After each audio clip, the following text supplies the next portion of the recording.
Identitas sejati. Ini adalah modul S4 dari SPK. Dipulihkan dari budak dosa yang hina menjadi anak Allah yang mulia. Ada dua tujuan dari klip Training for Trainer S4 ini.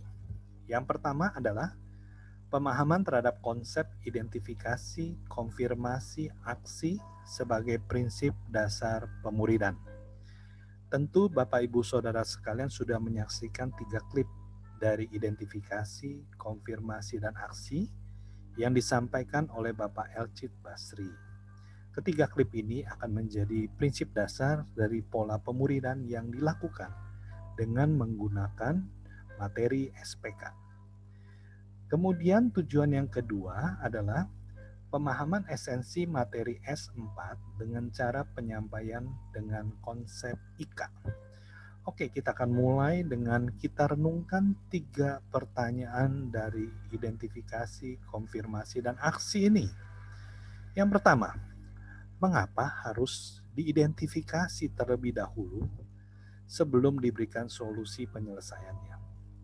Mengapa kita sebagai pemurid atau pembina harus mengidentifikasi dulu kondisi pemahaman orang yang kita bina tentang materi S4 ini sebelum kita mulai sampaikan? Coba bayangkan seandainya orang yang kita bina itu adalah bukan orang Kristen baru, tapi ada orang Kristen lama yang mungkin karena sudah lama jauh dari Tuhan, jadi rohnya kering dan dia lagi rindu untuk belajar prinsip dasar kekristenan kembali. Tapi kita berpikir bahwa dia adalah orang yang non-Kristen yang sedang tertarik belajar kekristenan. Jadi kita jelaskan secara detail materi S4 ini. Bisa dibayangkan betapa butuh kasih karunia-Nya dia untuk bisa tetap full konsentrasi mendengarkan penjelasan kita yang detail, padahal sebenarnya dia sudah tahu semuanya. Nah, atau sebaliknya, ternyata orang yang kita bina atau muridkan adalah orang yang dari non-Kristen. Artinya dia benar-benar tidak tahu tentang kebenaran Kristen ini. Tapi kita menyangka dia adalah orang Kristen lama. Jadi kita tidak membagikannya secara detail.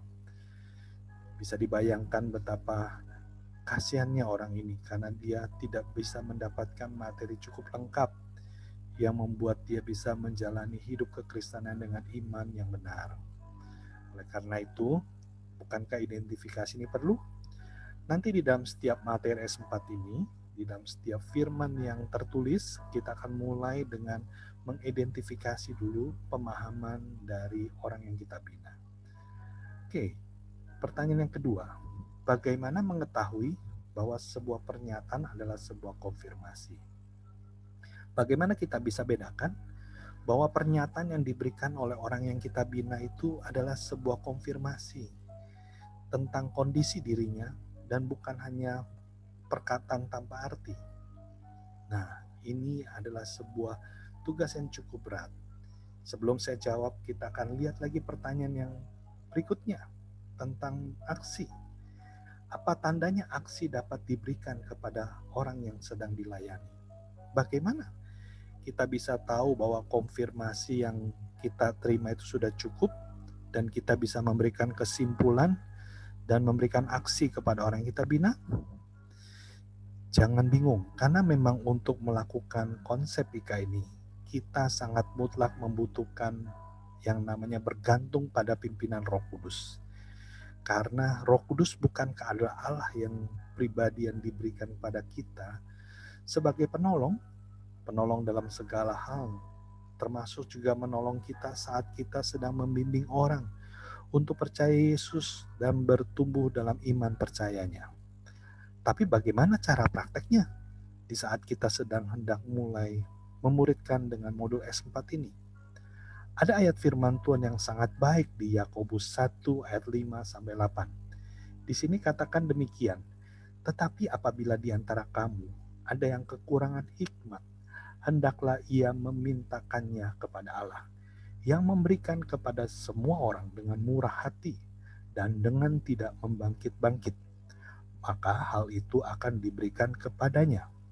Hendaklah ia memintanya dalam iman, dan sama sekali jangan bimbang. Sebab orang yang bimbang sama dengan gelombang laut yang diombang-ambingkan kian kemari oleh angin. Orang yang demikian janganlah mengira bahwa ia akan menerima sesuatu dari Tuhan. Sebab orang yang mendua hati tidak akan tenang dalam hidupnya. Nah, Bapak Ibu Saudara sekalian, ayat ini mengandung sebuah kebenaran yang bisa kita pegang sebagai pemurid. Apabila kita sadar bahwa kita itu membutuhkan hikmat untuk kita memuridkan, membawa orang yang kita bina memahami kebenaran yang mau kita bagikan dalam modul S4 ini. Kita bisa minta kepada Allah, kita bisa berdoa, karena sesuai dengan firman Tuhan ini, Dia akan memberikan. Melalui Roh Kudus, kita akan segera diingatkan untuk kita bisa tahu apakah pernyataan yang diberikan oleh anak binaan kita itu adalah sebuah konfirmasi tentang kondisi dirinya, ataukah hanya sebuah perkataan saja tanpa arti. Dan juga kita pasti akan diingatkan Roh Kudus kapan waktunya kita bisa memberikan kesimpulan, dan kita juga bisa memberikan aksi kepada orang yang kita bina. Nah, tapi dalam ayat ini mengatakan bahwa yang paling penting kita harus memintanya dengan iman. Jangan bimbang. Bagaimana caranya supaya kita bisa meminta hikmat tanpa bimbang? Pada prinsipnya, kalau kita membutuhkan hikmat, kita tentu akan langsung berdoa. Berdoalah dari hati kita. Minta Tuhan supaya kita diberikan hikmat, diberikan pimpinan Roh Kudus, supaya bisa membina, memuridkan orang yang kau percayakan ini. Dan percayalah, seperti firman Tuhan katakan, kalau kita meminta roti, masakan Allah memberikan kita batu? Atau kalau kita meminta ikan, masakan Dia memberikan kita ular? Allah pasti akan memberikan segala sesuatu yang kita butuhkan. Pada saat kita selesai berdoa, percayalah bahwa apa yang muncul di hati dan pikiran itu adalah suara Roh Kudus.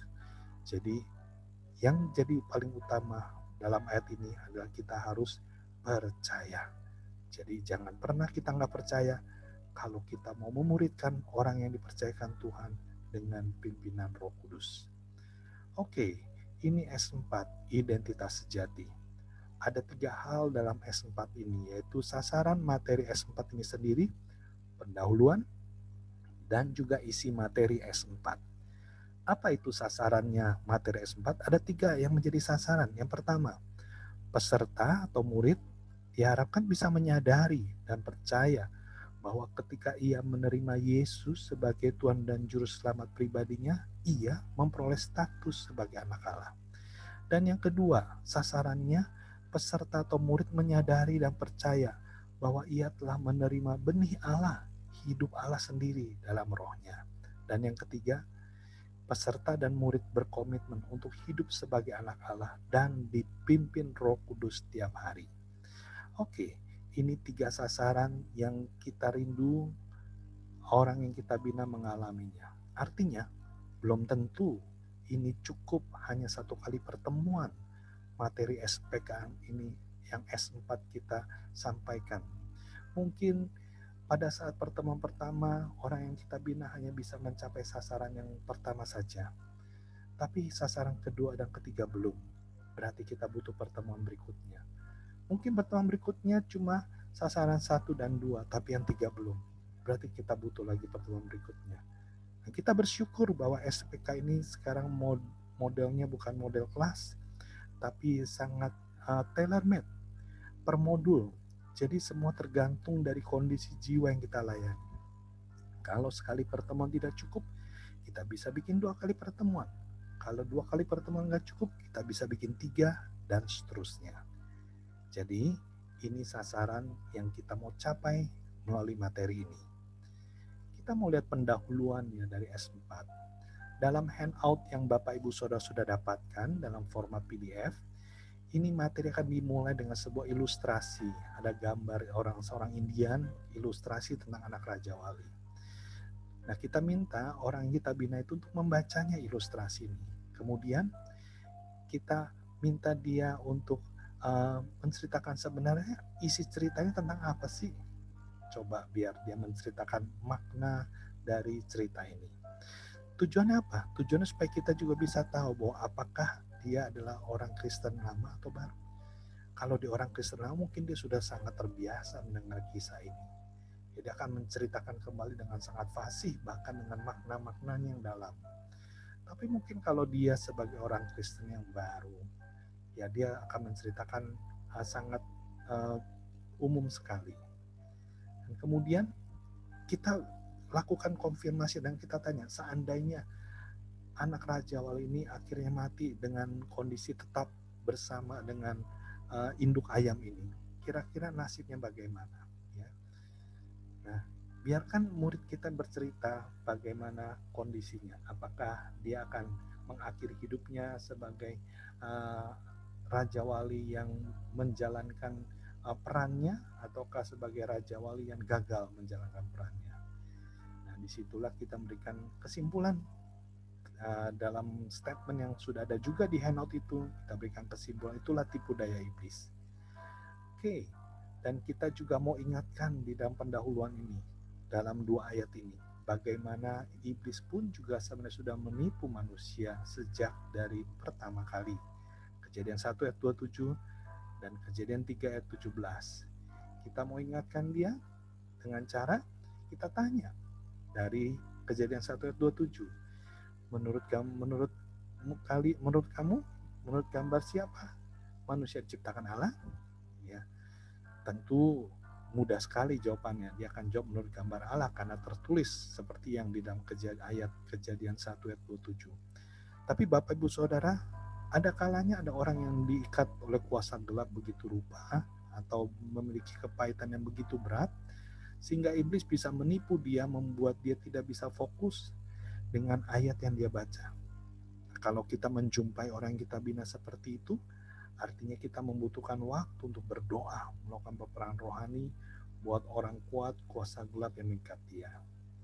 Dan kemudian kita pastikan juga konfirmasi dengan kita tanya, apakah kamu juga termasuk orang yang diciptakan menurut gambar Allah? Ya. Nah, ini adalah sebuah pertanyaan diskusi. Dan kesimpulannya kita berikan kesimpulan bahwa rancangan Tuhan itu sebenarnya menciptakan manusia makhluk mulia. Dan kita jelaskan akibat rusaknya ada di Kejadian 3:17. Kemudian kita akan masuk kepada isi dari materi S4 ini. Ada 3 kebenaran yang mau kita bagikan kepada orang yang kita bina. Yang pertama, bahwa orang yang kita bina perlu mengalami kelahiran baru menjadi anak Allah.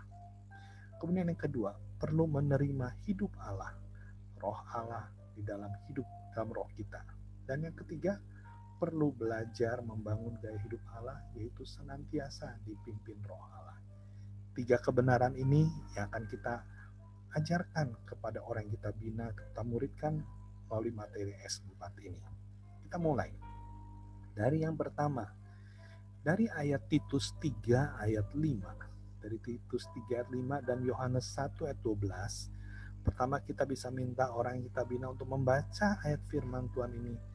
Dan kita tanya kepada dia, apa yang akan dialami oleh setiap orang yang percaya dalam nama Yesus?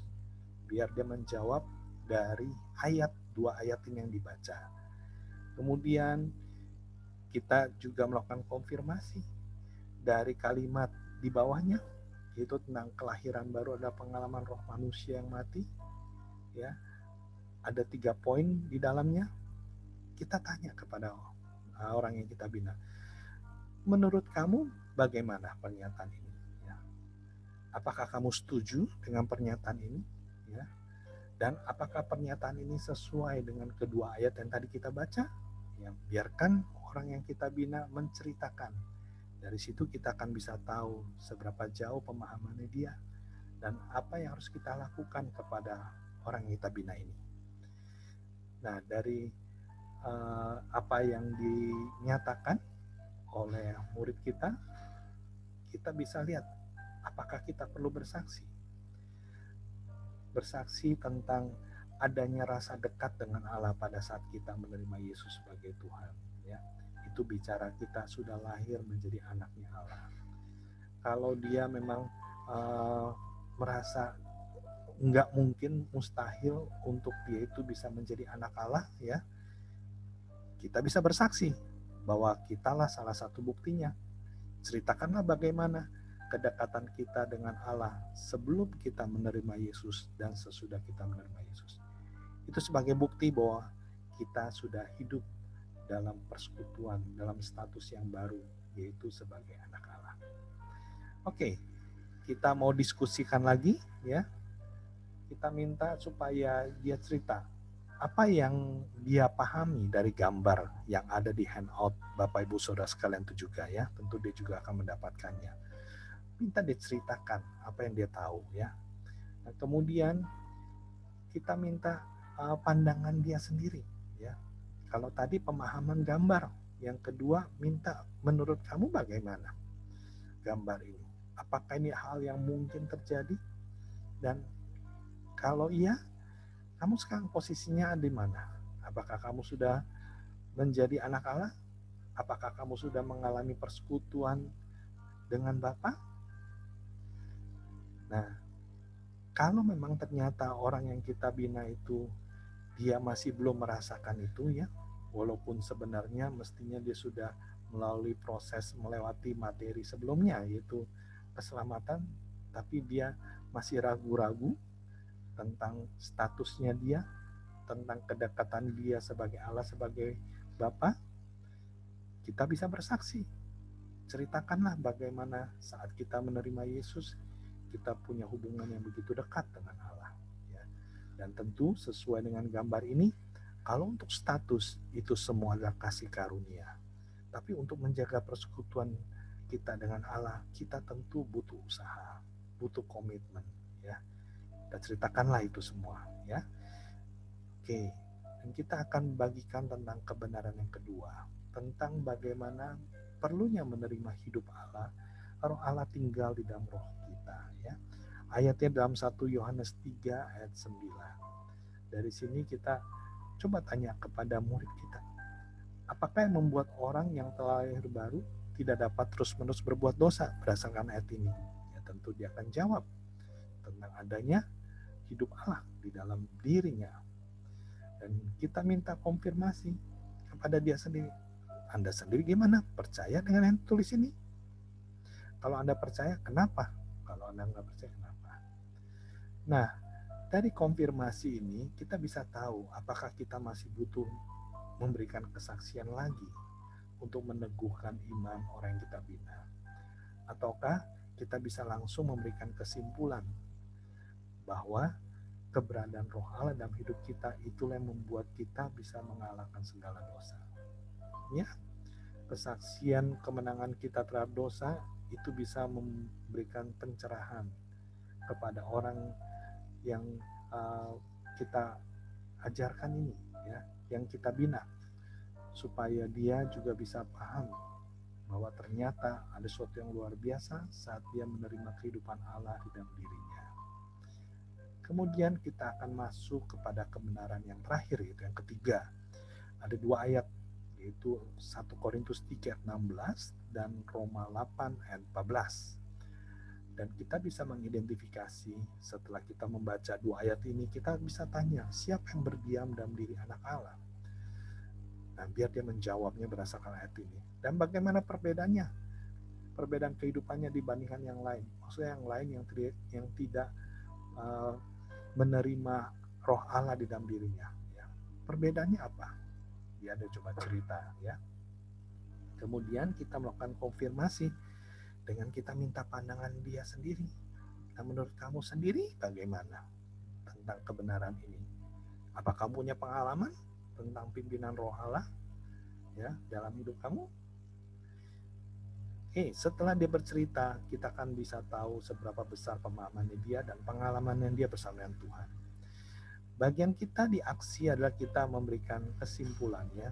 Kalau ternyata orang yang kita muridkan itu dia belum punya pengalaman, belum bisa cerita tentang pengalaman dia bersama dengan Tuhan, mungkin ada baiknya kita bersaksi lagi, cerita tentang pengalaman kita, bagaimana kita bisa dipimpin oleh Tuhan, kita bisa diingatkan oleh roh Allah, kita bisa diingatkan untuk tidak jatuh dalam dosa. Nah, hal-hal seperti itu perlu didengar oleh orang yang kita bina, supaya dia tahu bahwa roh Allah bisa memimpin setiap anak-anak yang manusia yang menerima Yesus sebagai Tuhan. Oke, setelah kesaksian kita bisa simpulkan tentang itulah Coram Deo, yaitu kita dipimpin oleh Roh Allah. Ada penjelasannya di dalam handout yang sudah diterima, dan kita terakhir bisa menantang orang yang kita bina ini untuk apakah kamu mau untuk dipimpin oleh Roh Allah. Ingat loh, dipimpin Roh Allah, kamu akan berkemenangan terhadap dosa. Kamu akan mengalami banyak hal yang luar biasa. Nah, kalau misalnya ternyata orang yang kita bina menyatakan kerinduannya, siap berkomitmen, kita bisa pimpin dalam doa dan membawa dia untuk mengakui dan meminta pimpinan Roh Kudus di dalam dirinya. Jangan lupa, ini ayat hafalannya Roma 8 ayat 14. Sebab semua orang dipimpin oleh Roh Allah adalah anak-anak Allah. Jadi kita bisa mengakhiri pertemuan pemuritan ini dengan kita mendoakan orang yang kita muridkan, membimbing dia untuk menyerahkan hidupnya ke dalam pimpinan Roh Kudus atau Roh Allah. Jangan lupa kita punya renungan harian yang bisa menolong orang-orang kita bina untuk mereka bisa lebih lagi memahami firman Tuhan tentang materi S4 ini. Jika masih ada pertanyaan setelah Bapak Ibu Saudara menyaksikan klip ini, bisa mengikuti klinik SPK secara Zoom live bersama tim pengajaran Abalov KTC JGC untuk modul S4 ini. Bagaimana caranya? Bisa langsung klik di HP Bapak Ibu Saudara sekalian, bit.ly/klinik SPK huruf besar semua. Di situ ada e-form untuk registrasi dan memilih modul S4 untuk bisa mendaftar dalam sebuah pertemuan Zoom live, tempat bisa bertanya jawab supaya kita bisa lebih dilengkapi. Oke, selamat melayani, selamat memuridkan, dan mari kita bertumbuh, berbuah sampai kedatangan Yesus kali yang kedua.